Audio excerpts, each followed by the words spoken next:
সকালবেলা ঘুম থেকে উঠে দৌড়ে দৌড়ে এসে দেখলাম পিউপাটা প্রজাপতি হয়ে গেছে।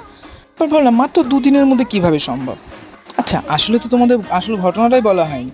2 দিন আগে পান পাতা তুলতে গিয়ে এই পিউপাটাকে পেয়েছিলাম, তো ভেবেছিলাম হয়তো 3-4 দিন সময় লাগবে।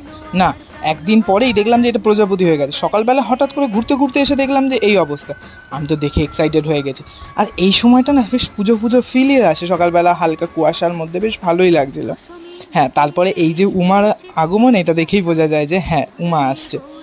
আর তার মধ্যে দেখো কত সুন্দর পাখা মেলছে। আমার না ছোটোবেলা থেকেই এই অভ্যাসটা ছিল, এরকম পোকা ধরে এনে পিউপা তৈরি হয়, তারপরে আবার প্রজাপতি হয়ে উড়ে যায়, দেখতে বেশ ভালো লাগতো ছোটো থেকে। তোমরা কারা কারা এরকম করতে অবশ্যই জানিও।